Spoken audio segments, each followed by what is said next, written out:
एक गांव में राघव अपनी पत्नी सोनाली के साथ रहा करता था। उसके पास खेती करने के लिए एक ज़मीन का टुकड़ा था।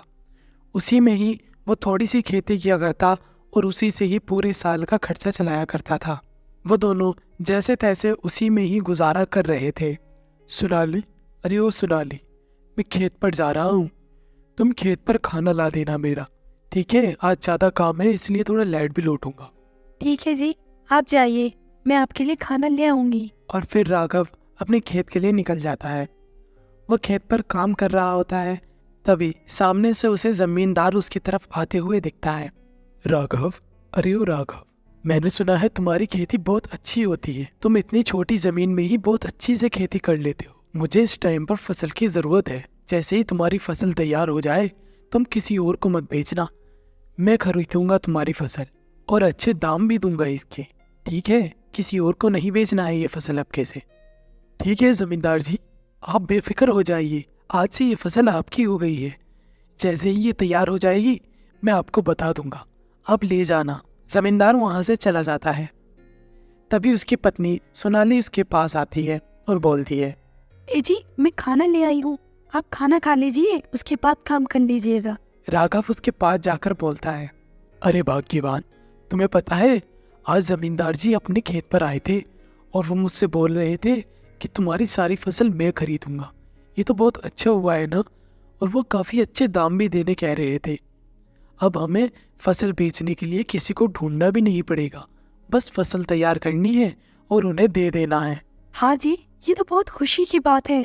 अब हमें ज्यादा परेशान भी नहीं होना पड़ेगा, हमारी फसल तो पहले ही बिक गई है। फिर राघव खाना खाता है। उसके बाद फिर वो अपने खेत में लग जाता है। वह एक मेहनती किसान था और वो अपने खेत में बहुत ज़्यादा मेहनत किया करता था, जिसकी वजह से उसकी फसल सबसे अच्छी हुआ करती थी। इस बार भी उसने अपनी जी जान लगा दी और उस फसल को खूब अच्छी तरीके से उगाया।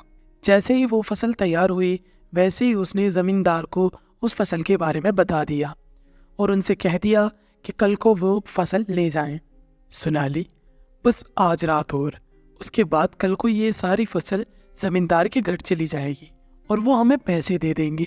हमारे तो अच्छे दिन आने वाले हैं। हाँ जी, आप बिल्कुल ठीक कह रहे हो। जैसे ही वो पैसे देंगे हमारे जितना भी कर्जा है वो भी निकाल देंगे। ये सोचकर वो खुशी खुशी सो जाते हैं और सुबह होने का इंतजार करने लगते हैं। आधी रात में उनके घर चोर घुस जाते हैं। अरे भाई देख, कितनी ज्यादा फसल है, आज हमें ये सारी फसल चुरानी है। अगर हमने ये फसल नहीं चुराई तो मालिक बहुत गुस्सा होंगे। हाँ भाई, तुम ठीक कह रहे हो, हमें ये सारी फसल जल्द से जल्द चुरानी होगी। वो चोर राघव की सारी ही फसल चुरा कर ले जाते हैं। अगली सुबह जब सोनाली उठकर देखती है तो गोदाम पूरा खाली था। वो घबरा कर राघव के पास जाकर बोलती है, उठो जी, उठो, जल्दी उठो, देखो ये क्या हो गया, जल्दी उठो। अरे क्या हुआ सोनाली, तुमने पूरा घर सर पर क्यों उठा रखा है? ऐसी भी क्या बात हो गई? अरे सारी फसल चोरी हो चुकी है, कुछ नहीं बचा है, पूरा गोदाम खाली पड़ा है। अरे ये तुम क्या कह रही हो? ऐसे कैसे हो सकता है? पता नहीं जी, आप खुद चल कर देखिए, कुछ नहीं बचा है, चोरों ने सब कुछ चोरी कर लिया है।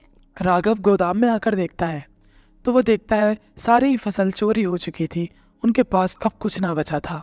वो ये देखकर बहुत घबरा जाता है क्योंकि उसे इसी वक्त जमींदार के घर वो फसल पहुंचानी थी। अब वो सोचने लगता है कि जमींदार को वो क्या जवाब देगा। इतने में जमींदार के आदमी उसके घर आ जाते हैं और उससे बोलते हैं, क्या होगा आगे की स्टोरी में, ये सब देखने के लिए देखिए पार्ट 2।